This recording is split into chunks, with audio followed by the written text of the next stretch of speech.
Well, hey there, peoples. We are brought to you today by the Groove Washer, the world's bestest ever record cleaner. Ask for the Groove Washer by name at your local record shop and accept no substitutes. It's Groove Washer or die, baby.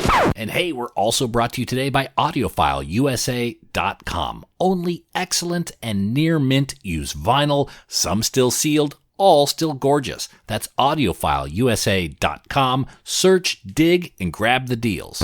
And with that, on with the show.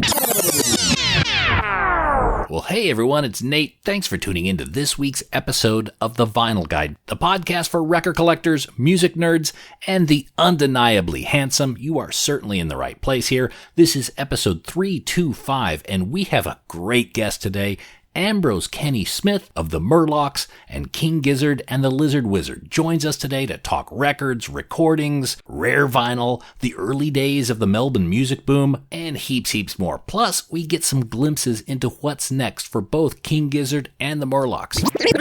Oh, and by the way, if you are unfamiliar with the Murlocs, I strongly recommend picking up some of their vinyl.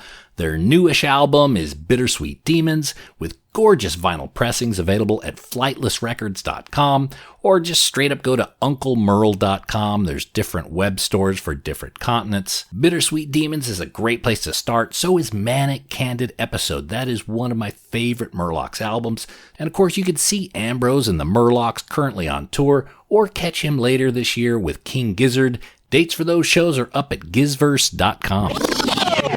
Oh, and one last thing, if you like this episode, make sure to subscribe to the Vinyl Guide podcast for other interviews, such as episode 301 with Amel and the Sniffers, episodes 318 and 319 with Australian legend Dave Tice of Buffalo, episode 299, all on the Bootleg record label Trademark of Quality, episode 256 with Eamon Sandwith of The Chats, episode 255 with Andy Partridge of XTC, episode 242 with Thurston Moore of Sonic Youth, episode 219 with Matt Cameron of Soundgarden and Pearl Jam, and heaps more episodes. Subscribe to the Vinyl Guide on your podcast app, scroll and enjoy.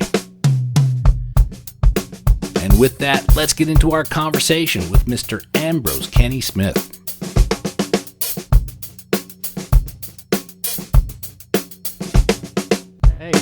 Ambrose, how are you? Yo. Yep. Yeah. I can hear you. Cool. I thought I just quickly set up a microphone because, I just can't stand listening to podcasts that are just like through their phone and stuff.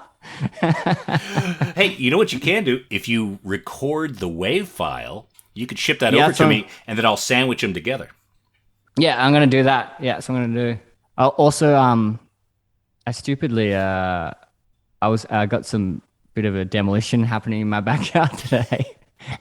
It was supposed to happen on Wednesday, and then it was like got pushed to today, and then just before I was just like, oh god, I got to like try and isolate, set up a microphone or something. So it should be fine. It's pretty chill. That's fine. Look, I've had to edit out UPS people delivering stuff, and dogs barking. Sometimes it's part of the charm, though. You hear the birds chirping and stuff. Yeah, so yeah, it's cool. It's like, I don't know, it's heavy metal. But we appreciate your attention to the audiophile nature of our listeners. So yeah, sweet, cool. Oh, good to see you, man. Hey, how have things been? You know, I know I was supposed to see King Giz tomorrow, but that show's been canceled. But I can see the Murlocs in like 10 days. So kind of it's a really kind of strange environment. Some shows can go forward and some shows can't. Have you figured out the logic of that yet? Yeah, it's such a debacle. Shows are pretty all over the shop.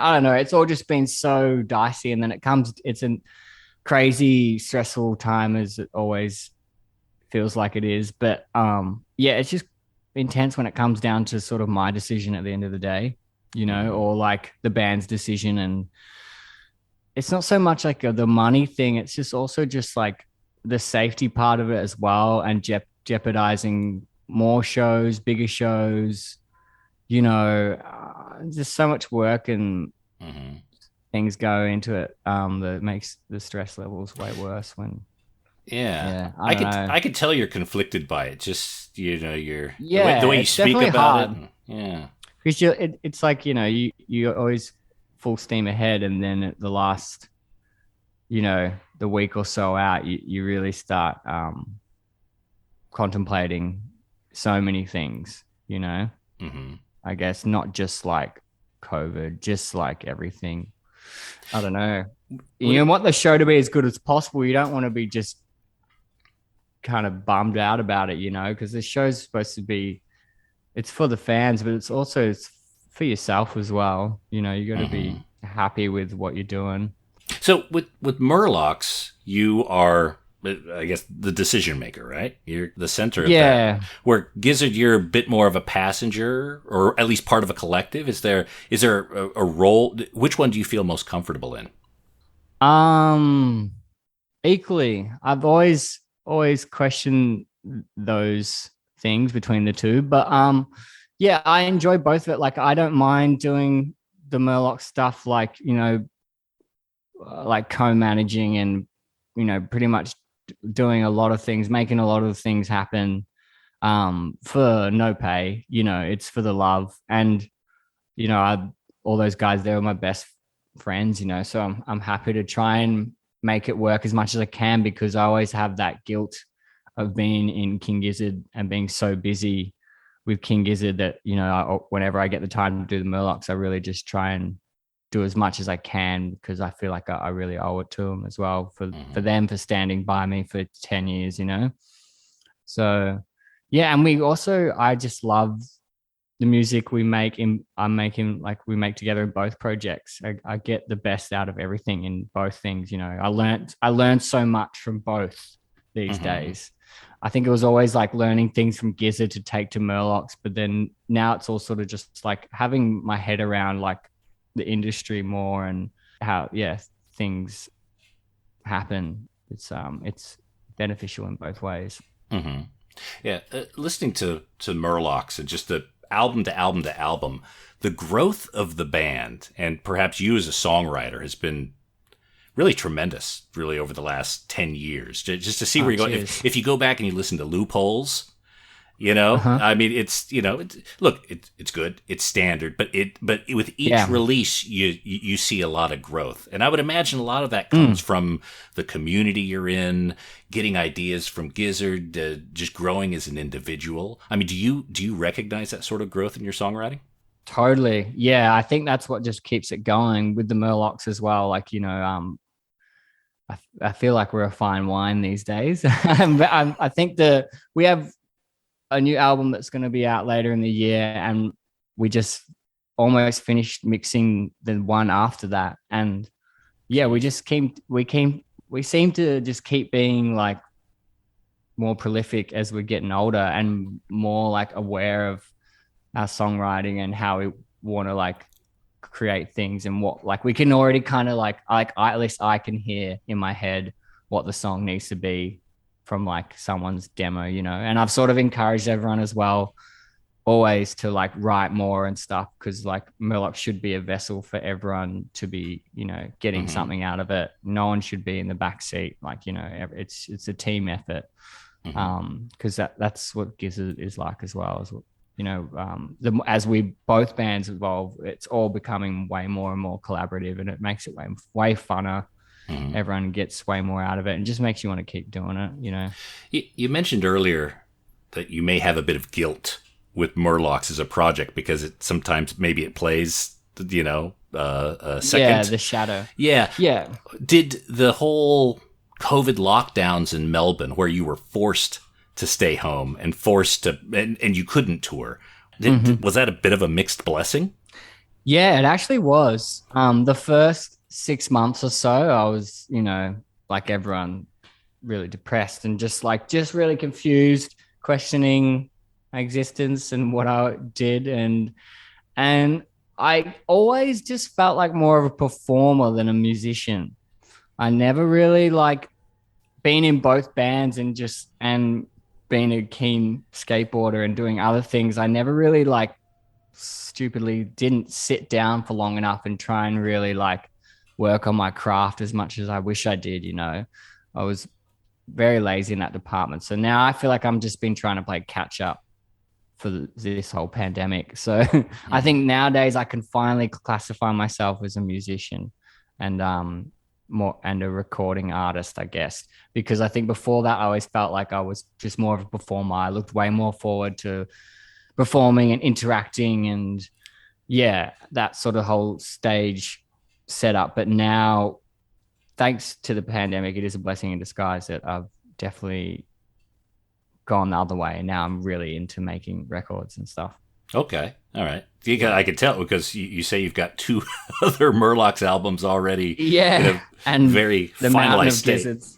Yeah. So you guys have been equally prolific with King Gizzard. There's a couple albums backlog there as well, yeah? Yeah. We've managed to put out 3 since the pandemic, and we've always got like so much just to work on. There's always multiple projects in the pipeline. So yeah, I guess it's just always just depends on what one we feel like finishing off, I guess. So let's go back. And normally in these conversations, I talk about, the records of your youth and did you grow up in a musical family?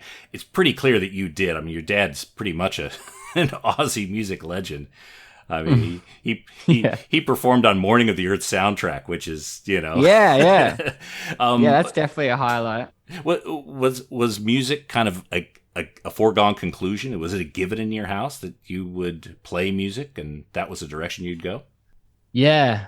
My dad just naturally played so much blues music. So that's just like ingrained in me pretty hardcore.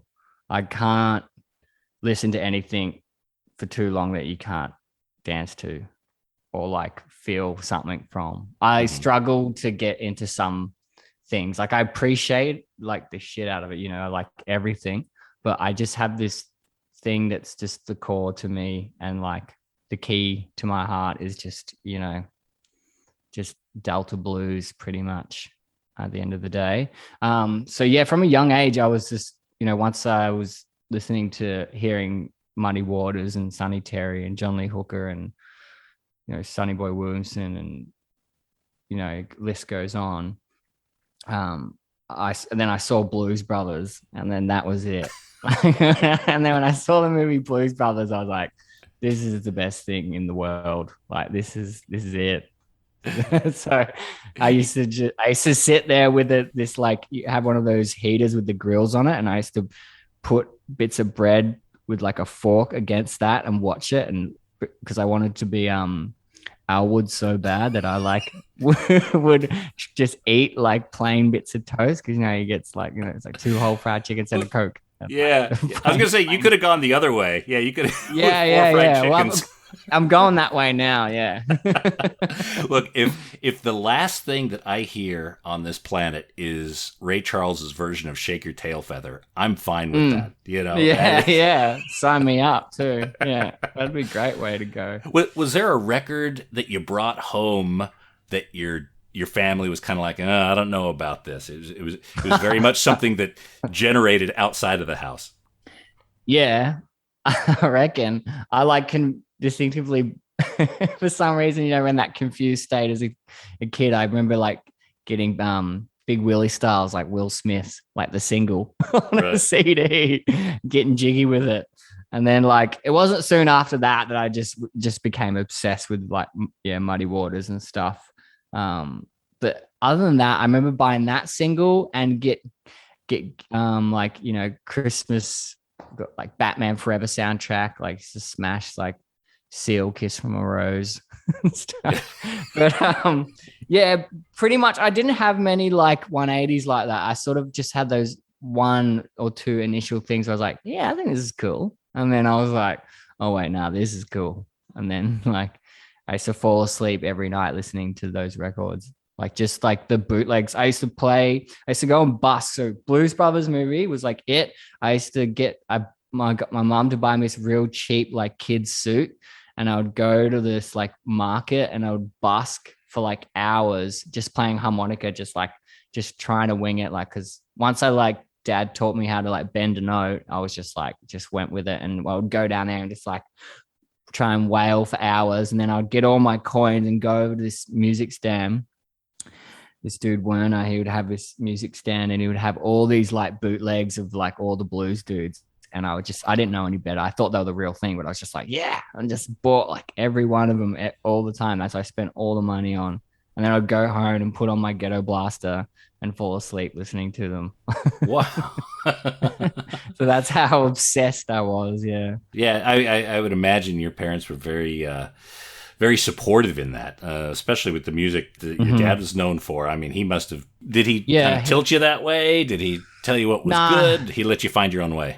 He was encouraging a bit, but not hugely. Mum was way more like, go for it. And she was the one that would drive me to the market, to busking, to the festivals, and I would busk out the front gate. And she really was the one that backed me the hardest. Dad was more on the other end at times. I think he was just freaked out, and he's in his late 40s, by this point, because he had me in his like early 40s or something. And I think by this point, he's kind of freaking out about me trying to become a musician, and he's like, oh, just stay in school, be a doctor or a lawyer,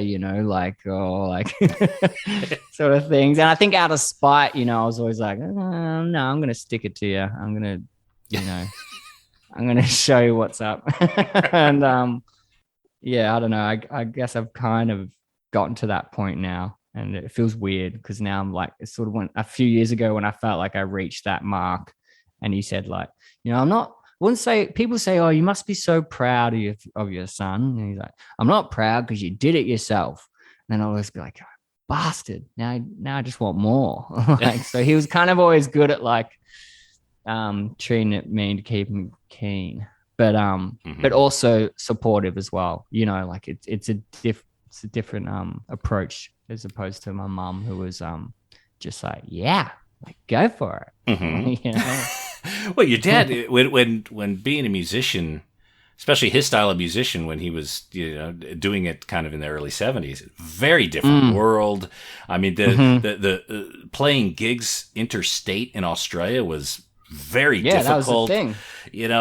It was a hard road. You've got a very different environment now. Yeah, like I can't even imagine. Like, his idea of touring would be like 2 months of like just going into the next state, maybe the one after that, but pretty much just playing like every bloody crevice throughout the whole thing, So if you really wanted to, when you're touring, you could go somewhere, play a show in Australia, come back. You wouldn't even have to get someone to look after the cat, right? You could have enough food for a day or so and get back. They were driving these 2-lane roads between Toorak and Canberra. It was a hard. It's just so hard to. I remember like as a young age, like experiencing these festivals and these pubs where they're always packed in the middle of nowhere. Before the internet and stuff. So it was like. Those days, it's just kind of sad that it doesn't really exist, or it only exists for like that sort of era of dudes, or like I don't know, anyone like that sort of crowd can go back to these towns, and those old crew, if they're still kicking, they'll go down the pub and see him, like your Jimmy Barnes or whatever. Like I don't know, like it seems like that's not really an option for bands my age these days, unless you're like smashed on like the radio, or like it's really funny to think how different it kind of is in that sense, because our touring sense of Australia has always just been like Sydney, Brisbane, just the main cities, and that's kind of it. Because then once you start trying to venture out rurally, it's sort of like doesn't always feel like it's worth it, some of the time. Yeah, well, there are exceptions to that. I'll give you an example. Tonight I'm going to see the Cosmic Psychos. Right? Oh, yeah, sweet. Yeah. So they will be, and I'm sure people will be coming out. That's a band that could do that. Yeah. That's sort of like, those guys, and I don't know. It's different worlds, for sure. There's always there's crew like that can seem to always pull some sort of crowd in the middle of nowhere. So when you connected with the guys in King Giz, were you friends first or were you a band first? Was the purpose of coming together to play music? The way it sort of happened was I was in a band with Lucas, the bass player from Gizzard, and we had a blues band called Ambrose Automobile, and that started with my best mates, Sam Cooper. When we started, me and Sam started playing when we were when we were like 10 or something. But yeah, and then I think it was pretty much like from there. Then Lucas joined a few years later, and then after, like, once we sort of got to like 16, 17, maybe like 15 or something, we played this. Lucas organized this house party because he lived in Geelong and me and Sam lived on the coast.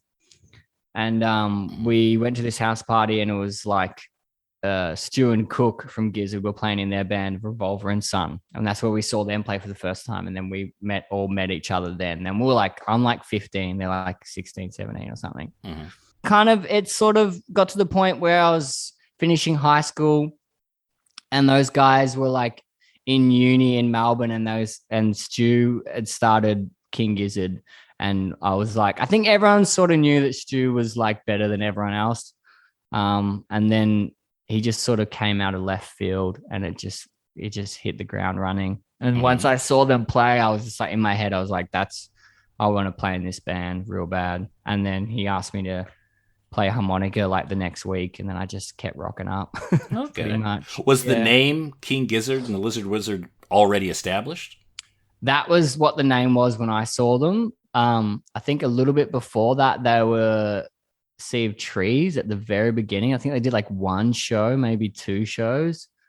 But yeah, it was all within a matter of like weeks and months. Like, it was so quick. I remember just like hearing about them, and then all of a sudden seeing it, and then being like, all right, this is why it's so buzzy, because yeah, it was just like, all these people on stage just going ballistic with three chords. And I think at the time we were all just trying to be like pretty 60s garage pop kind of like, like real trying to craft our songs. Like, everyone's trying to be like Bob Dylan at 16 and stuff. And then like, then they just got on stage and just had all this angst and like energy that everyone, I think, was lacking at the time. And then that's why it just sort of caught the attention of everyone. It's really interesting because I've been around a few decades, I think longer, and I've seen like these different scenes pop up. Right. I remember when there was the LA, the Hollywood heavy metal scene, or the Northeast kind of grunge scene. And, and it's interesting what happens, because you don't really recognize it's something special until you have a little bit of distance and time away from it. And yeah, totally. That's kind of the way I'm seeing what's happened over the last decade in Melbourne, with King Gizzard and Murlocs and Orb and Amel and the Sniffers. And, there seems to be a real identity there. And I don't know. Yeah. You were in the center of it. I mean, did you feel it was special at the time? Yeah, I definitely feel nostalgic and, happy when I think about it, for sure. Because it was so much going on. There was so many bands, and us being from the coast and from Geelong, I feel like there was just so many more like better bands in Geelong than Melbourne at the time. Like, because it was just, everyone was like trying to do this garage thing so much. Like the Nuggets compilations and all those things were like huge for us. So I think everyone was just sort of trying to go down that road, when everyone in Melbourne was just trying to be like Jet and stuff, or like, I don't know, it was just kind of like, it was all different. But Melbourne there wasn't much of didn't feel like a community core as such. Like, Geelong being the smaller, city sister to it felt like the scene there was a lot more like tight knit, and just sort of like aware of, like, everyone was kind of trying to do the same thing but in their own flavor. And that sort of created heaps of really cool music. Yeah. Was there ever any talk or hope or aspiration of working with a financier or major label, or was the plan and the thought always to be self-financed, that sort of thing? We'll be back after these messages. Hey everyone, let me tell you about AudiofileUSA.com. AudiofileUSA.com is a fantastic place to buy used records online. AudiofileUSA.com has a heap of inventory, like tens of thousands of records you can search through online, and they are all excellent and near mint quality. These are your final upgrades, beautiful records that you can enjoy for years to come. AudiofileUSA.com is a family-owned and operated business, and they work hard to find the absolute cleanest records in the world and make them available to you. Head up there now, AudiofileUSA.com, search and dig through their selection and find the deals. Get a box of love on its way to you now from AudiofileUSA.com. Now, I know that you know that the Groove Washer is the best record cleaner in the world, but did you know that Groove Washer now makes archival quality record sleeves too? Yep, the world's best record cleaner is now making some fantastic sleeves and record accessories for a limited time introductory offer. The Groove Washer Groove Guard record sleeves are absolutely fantastic, so head up there now and try them for yourself. Go to groovewasher.com and use discount code VinylGuide10. That's the Groove Washer record cleaners, record sleeves, and other protection for your record collection. That's groovewasher.com. Now we return to the program already in progress. No limits. Was there ever any talk or hope or aspiration of working with a financier or major label, or was the plan and the thought always to be self-financed, that sort of thing? No, I think the plan, well, there was never really much of a plan. I think it's just with Gizzard was the first band that came along with a plan, I guess. It was sort of just like, they're all at uni doing music industry course or whatever, and they just made King Gizzard the course, like their topic or whatever, their subject. Like that was, they just turned the band into like the thing for uni. But so I think that's why it just like took so much momentum so quickly, because they were just like figuring out pretty much what not to do. I think that's what I gauge from when I talked to Stu about what it was like for them.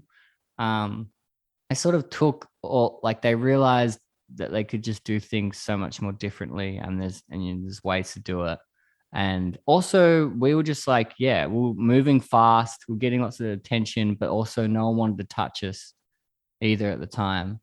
So we just like took the initiative and just did things like ourselves. That's incredibly brave, because there's that safety of the major label and, these other records I listened to were on this label, we could be associated with that. And perhaps even the temptation to maybe alter a little bit of what we feel now makes King Gizzard and the Murlocs special, to alter that or even compromise to be able to meet the expectations of someone who can provide that kind of roadmap. So the fact that you guys struck out on your own, I think is tremendously refreshing and very brave. It is very brave for sure. But I think the sad thing is that I think it's not sad, but I think we just knew that no one we're never going to be this commercial rock band, that sometimes people like, publishers and labels and stuff sometimes that we'll work with are kind of always just like, oh, I wish you would just, go to this studio that we recommend and spend all this money and use this big hotshot producer and, really just do this nice polished, like commercially successful rock album. And it's sort of just like, nah, like, fuck that. Like it's that, and that I've always wondered about that, because I've always just been at times like, oh, I kind of want to like just do one like really banging, like, big album and really go for it. But yes, Stu's just, it's not him. Right. As well. And it's good because it's sort of, it's helped us create our own identity and get this more of a cult following. And because I think at the end of the day, we could have probably pulled it off as well if we wanted to go and try be some mainstream thing. But I think we all just are way more into the music and the inspirations and things that aren't that, know. So it just would feel not quite right. And if it happens, one day it will just happen naturally. It's not going to be like some force. You think there's still thing. potential for that? I think you guys have proven the formula extraordinarily well, and yeah, for sure. But it'd be really funny and kind of it'd be ironic as well if something just took off in a sense that we weren't expecting. But who knows? It's not like we're going out of our way looking for it. It's interesting because it seems, especially with King Gizzard, the albums a lot of times have these gimmicks. The micro tuning album, or the Nonagon Infinity, or quarters. Every song is 10 minutes and 10 seconds. It's bizarre. It wouldn't be out of place for you guys to think of, okay, let's do one album that's just like a Bob Rock produced kind of mega. that's a good like concept twist I should put on Stu. Like, hey man, I got this idea. It's crazy, right? Tony Visconti and all those guys. Yeah, we got Rick Rubin and yeah, I think that will never happen. But maybe it will. I don't know. He changes his mind all the time. So crazy it just may work. Yeah. So we'll run out of concepts, that's for sure. So do you guys pitch around those concepts back and forth? Like, for instance, Infest the Rat's Nest. It was just time for a heavy metal album. Like, how do those ideas germinate? I like to think that one sort of happened like those, like Cavs, Joe, and Stu made that record pretty much like solely them three. And they've just always been the keen metalheads. Me, Lucas, and Cook, maybe not so much. They maybe Cook and Lucas more, me probably at the end of the spectrum. But seeing them play that stuff and do it, it's like I was just like, holy shit, these guys are like insanely good at doing this kind of genre, and it's probably the genre that we should probably stick to the most. But it's also just so sick how they can just go and do that. And then it's like, all right, cool, fucking nailed that. And what are you going to do? Like, try to do another metal album. And it's going to be hard to try and do it and not just sound like Rat's Nest too. But yeah, that sort of we got to a point where we're like, I was like, oh, we should all, someone's, I don't know. I remember being like, we all should pick a concept album that everyone wants to do like a style. And I was like, I want to do a boogie album.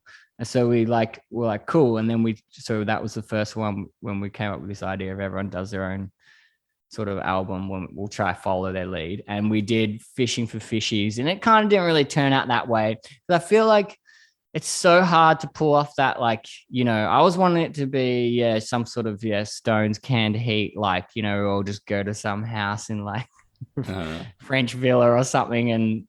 But like, a lot of the time that stuff is just doesn't really work, and like it's all about the vibe and like the moment and stuff. So that one kind of turned out a bit wacky. I still really like it, but so after that the guys were like, all right, time for the metal album. And sort of it was kind of like good timing in the end, because me and Cook end up going on tour with Murlocs for Manic Candidate episode. Like, we had so much. We wanted to, tour the States and Europe and sort of make up for a lot of lost time that Murlocs has missed out on for touring. So we Gizzard was like, we're taking 6 months off. And me and Cook were like, okay, cool. We're going to go and do like, about 3 or so months of Murlocs touring. And then it was sort of like an unspoken thing at the time, but it sort of worked out in the best way possible, I think, because if we hadn't been touring with Murlocs and they were doing that album, I would have just been twiddling my thumbs for like a lot of that period, because, those records should be just Corley guitars and like a 3-piece, really, and then if there's anything to add, you just do it later to the piece.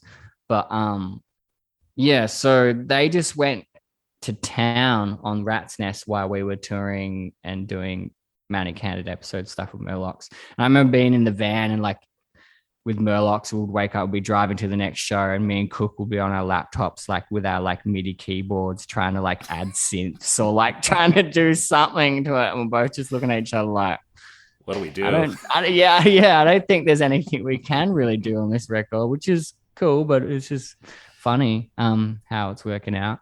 But yeah, and then that's how that one went down pretty much. something like Quarters, where every song is 10 minutes and 10 seconds. Like, was it that you guys had a couple of songs that were kind of around that length, and then you said, you know what, let's just, the concept is the time of each of the songs. Like, how does that kind of come up? Oh, I think that was just sort of I can't even remember the conversation because I think I just had like food poisoning at the time. We were in Brooklyn, and I remember I have footage on my GoPro, whatever the time when I set up, and we're just at the knitting factory. We'd hired it out for the day, and we were jamming in there. And I think we were working on like River or like one of those songs on Quarters, and I just run off the stage and I start, shitting, munting everywhere and stuff. And Eric takes me back to the Airbnb, and I'm just like curdled in like the bed for a couple days, pretty much. And in those couple days, you know, in Gizzard World is like a couple weeks, so it just kind of like I kind of came to, and they were already like had the songs down, and we're going into Daptone. But I just like end up recording harp. Like some of the harp is recorded like in the van when we were like touring in Europe. We just like put a mic through the headrest, through the back of the headrest, and I'd be sitting behind Stu just like playing the harmonica when we'd go through the like Euro tunnel to France and stuff. So it was also, and then we hired a room in like London for like a day or something, and I did the stuff, and it was all kind of like, I don't know. It was just like it was just based around the 4 jams, but the 10-minute, 10-second thing, I can't remember how that ended up just being like, it always just comes down to Stu just being like mad scientist moment. Right. Okay. Yeah. The 12 Bar Brews album, or EP, or however it's classified now, when you guys first decided to put that out, I mean, you guys chose the vinyl format before it was, you know, the real vinyl revival kind of kicked in. What was your thinking about that? You know, King Gizzard's always been a vinyl heavy band. What was the conversation about releasing that on vinyl when vinyl wasn't the cool thing at the time? Yeah, I never really thought of it like that, I guess, but you're right. I guess we all kind of were buying records at the time and pretty into records, so it just made sense to try and do one because we sort of were hanging around, and our friend, we knew that our friends would probably buy it. So I guess it was just sort of, it was now you talk about it, it was pretty of a bold move, I guess, because with Murlocs I was just like, cool, here's our CD, here's our cool little CD, you know, with a cardboard slip, cool, you know, like, and then after that record it was like, you know, I think it's also we just owe a lot of our success to Jason Galea as well. All the artwork and everything he's done for us has just really shaped us. So having him from the get-go has just been a huge benefit. Yeah, well, you want to show his art in a large format. Exactly. Having it on a little CD is a little bit would be hard to do it. What were the expectations of that record? I mean, did they sell through quick? Right now, a 12 Bar Brews. I'm sure you know 12 Bar Brews. 1 point, no, expensive. Yeah, the originals. Yeah, well, I think we only did like 500 or something, and I don't know. I don't remember it selling too fast, but like, yeah, they were definitely gone. But like, we also had Eyes Like the Sky come out so quickly afterwards. So I didn't even like, you know, stupidly at the time, and because we did such small pressings, it was always just like we're lucky to get one each, you know. So yeah, I think I still have a copy of each of them though, the originals. But the spines on a few of them, like especially the 12 bars, like I don't know how they were made. They're just made poorly. They were kind of split and stuff. Okay, all right. And then, like you said, Eyes Like the Sky, narrated by your father. Yeah. So how did that come to be? We did Sam Cherry's Last Shot on 12 Bar Brews, and that was just like this Western thing. And you know, that all just came from us being obsessed with Spindrift at the time. That God's Gun, or what's the Speak to the Wind and stuff, that track. Like, I forget that album, but that album we used to smash heaps. And we just really wanted to do something, like that, I guess.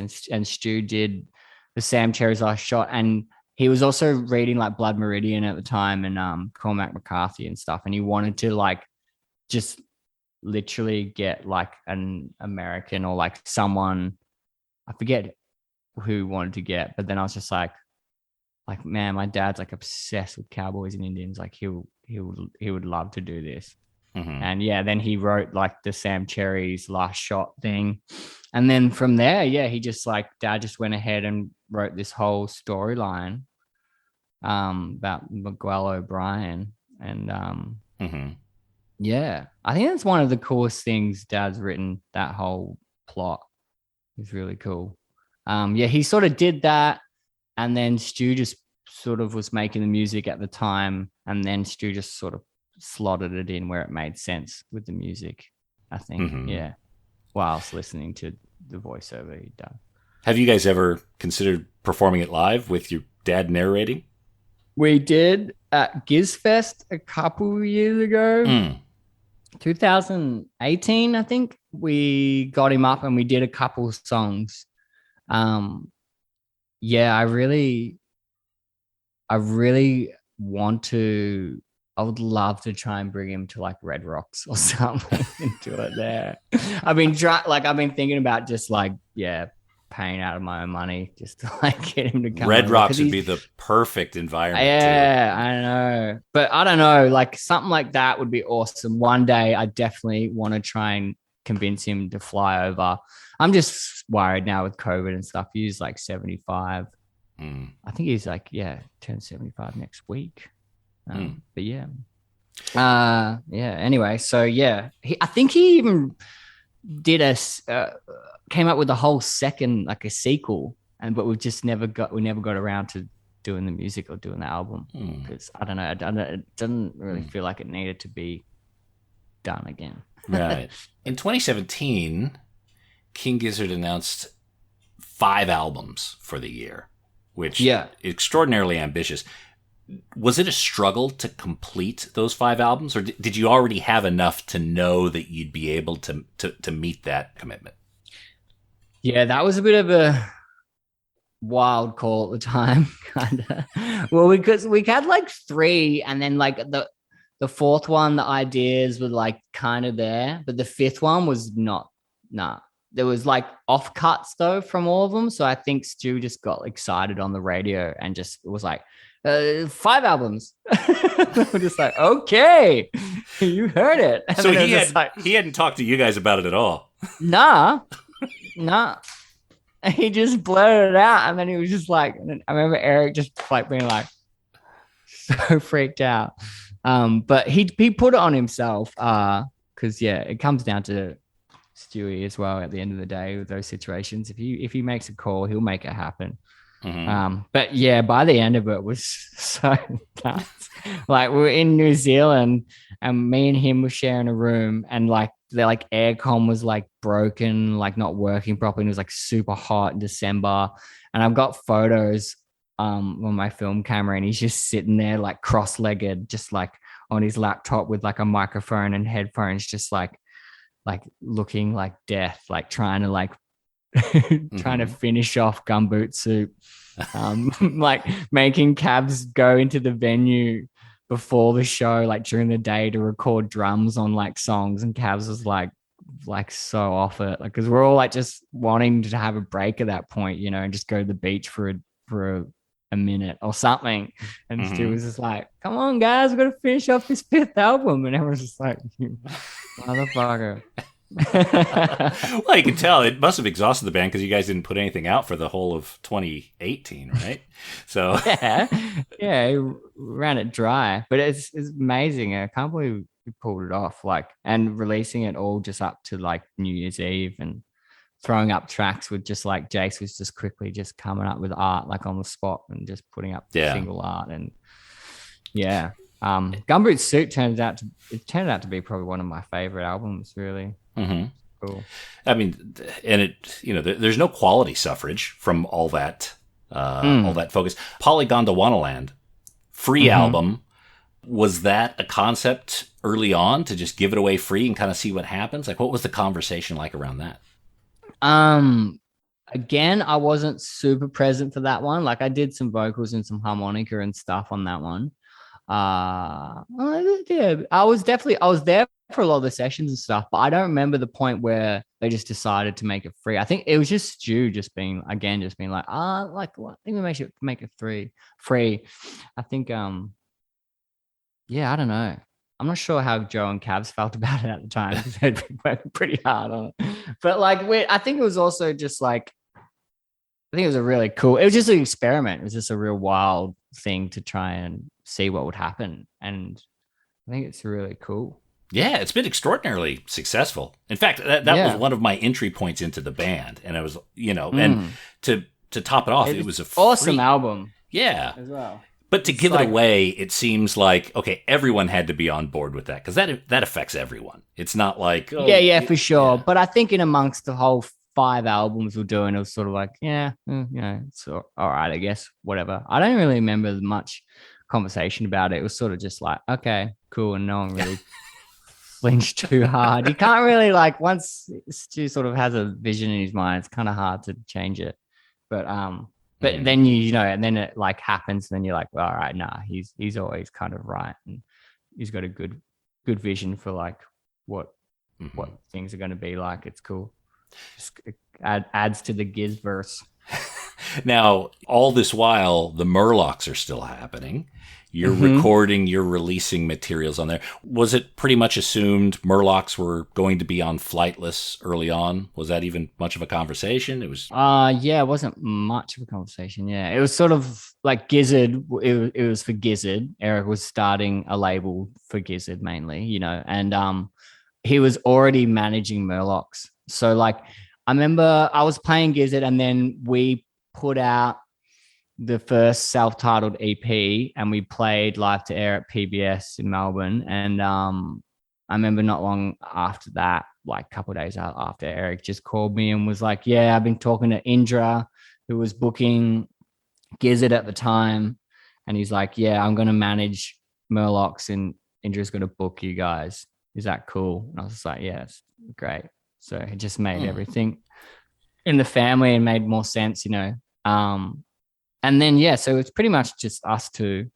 And then once the label started, it was just immediately like TPEP on CD and 12 Bar Brews and stuff. And then from there on.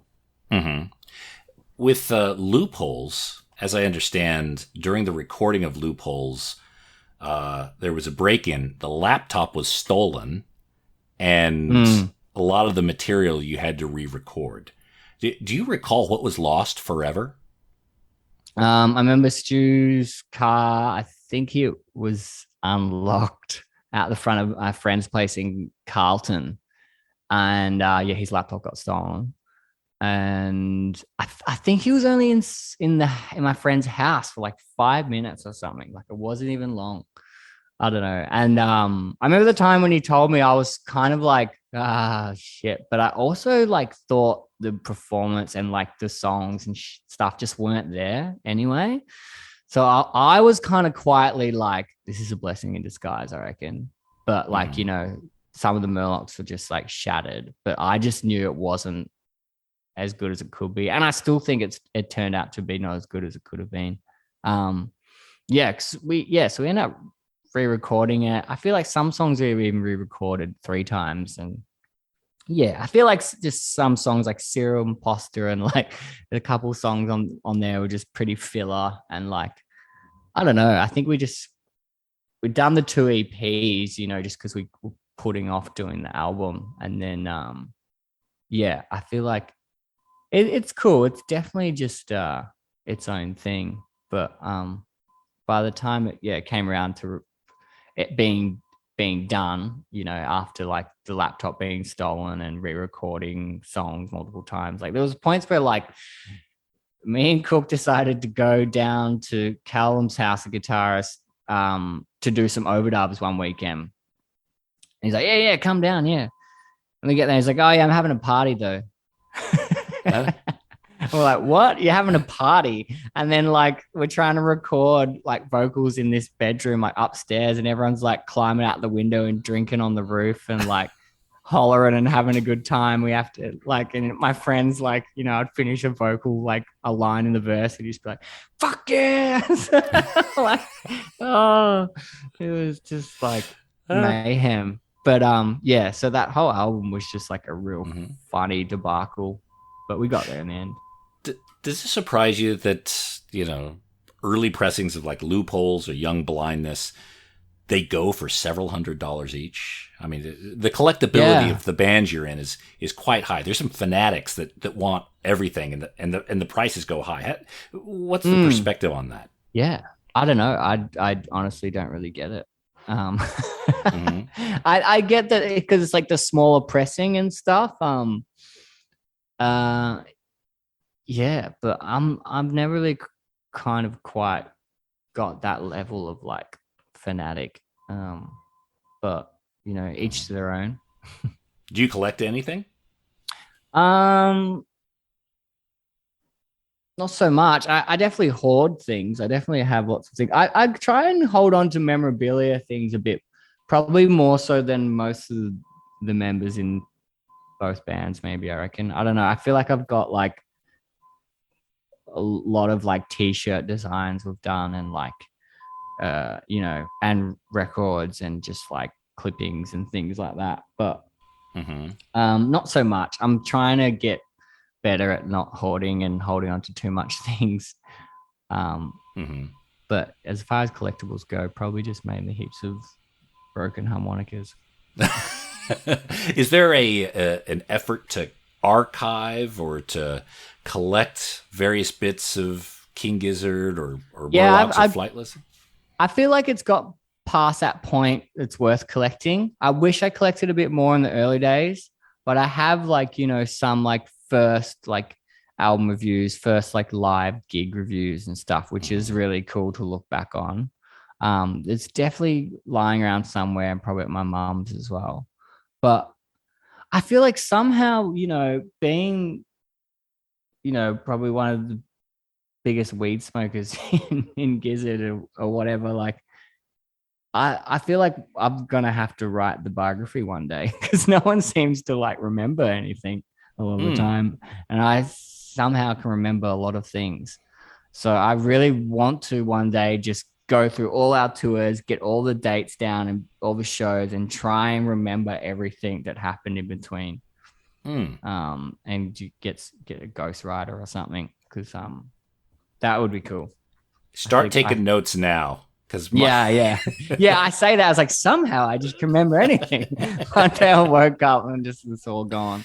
Well, we've had people on the show, like the guy who looks after the Jimi Hendrix archive, or the guy who looks after the Queen archive, and they look after not only the master tapes but all the gig posters and even stage wear, that sort of thing. Oh wow, yeah. I still hold on to. Actually, that reminds me, I need to go get my Manic Candid jacket and shirt from Flightless. I think they still have that, but I've got like my Murlocs jumpsuits and my like. Still got this outfit for the Bittersweet Demons tour that I haven't even been able to wear yet. But I would love to do more outfits, but the pandemic sort of stuffed that up as well, because I spent all this money on like outfits for Bittersweet Demons, and now we've like not been able to play most of the shows. And by the time we will be able to play proper shows, we'll have a new album out, and it's not going to work. Or two. Yeah, or two soon after. See how it goes. But so just the other day, there was a whole slate of King Gizzard dates for the U.S. So it sounds like you guys are having most of 2022 overseas now. Big changes, coming up, especially with what's happened the last couple of years. What's on the cards there? Is it? Are you still going to be able to release as you go? What is it? Is it stressful? Is it welcome? What? I can tell by your body language, it's maybe a little stressful. Yeah, I think we all were just like, last year and stuff when we were organizing it, we're like, all just so frustrated, and we're like, oh, screw it. Like, we just got to go hard. We're going to make up for all this lost time. Like, we just got to go all out and just go for it, basically. And a few crew had hesitations, some more than others. And I was just so like pent up, and I was just like, nah, like just say yes to all of it. Might not even happen, whatever, you just got to give it your best shot at this point. Everything's so uncertain. So yeah, but now like looking at like just this first run when we're going over in like mid-March, which is creeping up how soon, like we're freaking out trying to practice and stuff. But like going over then, it's going to be like 3 months of like shows and things like that with like not that many breaks, and like the breaks are like travel days and things like that. So it's definitely going to be a very big testament to our mental health and friendships. But we're super lucky that we're all best mates and everyone's really level-headed. And some of the guys are bringing like their babies and partners and stuff. So that'll be cool as well. So it kind of, I don't know, we'll see what happens, who knows. But I think also we're trying to stockpile some stuff so we can keep releasing while we're smashing the road. So you guys have had to cancel the Timeland festival in Melbourne, but there's a record made in Timeland. What is made in Timeland? Made in Timeland is real funny album. It was, I don't even know what to even say about that or what I'm allowed to even give away anymore. But it was basically made to it's like an intermission sort of thing for like our 3-hour marathon sets. And then, I don't know. It's sort of shaped and shifted a bunch. And now it's just turning into a bit of Illuminati. And I think Stu's just having a field day messing with everyone's heads about it too. It's been pressed for months. It has been pressed. Yeah. I saw recently somewhere in Madrid, it ended up somehow in a record store in Madrid, like slipped through the cracks because we had the festival and I think we gave the green light to a bunch of people to start, letting it be put out. But then we like canned it again, and then it slipped through the cracks in a few places maybe. But I don't know. It's sort of just like we're just sort of hanging on to it because it's not like we don't want it to be such a big deal, but it's just turning into this big deal. So we're just kind of trying to quietly like pretend it's not a thing for a bit. It's like Prince's Black Album. It's like kind of got out. There's a few of them that got out there, and people have given it way more attention than maybe it deserved. Yeah. It sounds like that then. Yeah. Okay. Yeah. All right. So there's still a big question mark on when the world will see that. Yeah, it's definitely just got a question mark for sure. Yeah, going to keep that mysterious. So King Gizzard has moved over to Gizverse. Murlocs will be staying on Flightless. Is that the plan? Yeah, more or less. I'm not sure. I'm just sort of still figuring out what to do and what's the best thing to do for the band as well, because in these times everyone's sort of going straight to distributor, trying to think of ways that it makes more sense for the band to just put in a bit more work. And, I don't know. I'm just sort of like it's hard to space things out and figure out what makes the most sense.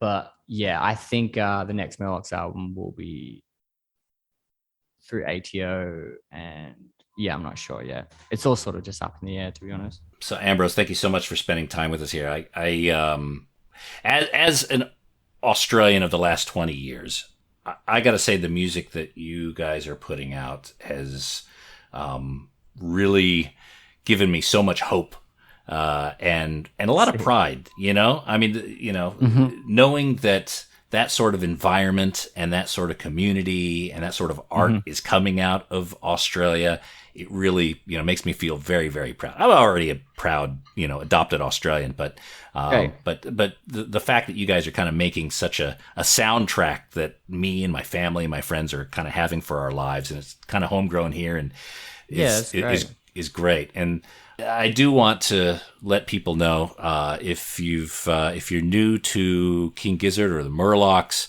make sure you Google them up, especially the new album, Bittersweet Demons, unclemerle.com. I think the album that really just ensnared me in the Murlocs is Manic Candid Episode. The writing on that, there are literally songs on there and melodies that bring me near weeping. They're so beautiful. And it was a pleasure speaking with you about all things vinyl and music. Again, just recommend people go to unclemerle.com. The Murlocs are playing near you. Pick up a ticket. King Gizzard's playing all over the world the next year, so grab one of those as well. And Ambrose, thank you so much for coming on the Vinyl Guide, mate. Cheers, man. Thanks so much for having me.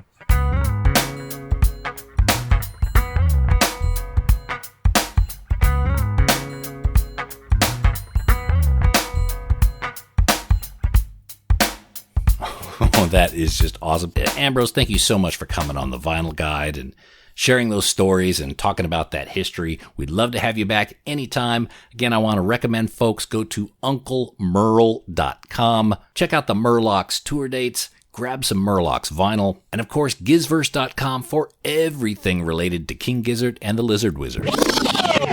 And that's it for this episode of The Vinyl Guide. Thank you so much for tuning in. Please share these episodes on your social media. Put them on your Facebook. Put them in your Facebook groups. If you got vinyl groups or if you're following different bands and this is relevant, put these links in the Facebook page. I'm sure the other record-minded fans in those Facebook groups would appreciate it. Of course, you could always tweet it out on Twitter, share a picture on Instagram, hell, even Xerox a bunch of flyers and nail them to street poles. I don't care, just please share these episodes. That would be so much appreciated. And if you want to go a step further, you could always leave us a positive review on iTunes. That is huge currency. With us, just rock up and give us 5 out of 5, 10 out of 10, say something nice, make us blush, and we would absolutely love you for it. So we'll be back shortly with a brand new episode. So until we talk next time, get out there and buy some records, people. Cheers. That's it for this episode of The Vinyl Guide. Send your thoughts to Nate at thevinylguide.com or follow or tag us on Instagram at Vinyl Guide. Until next time, keep spinning.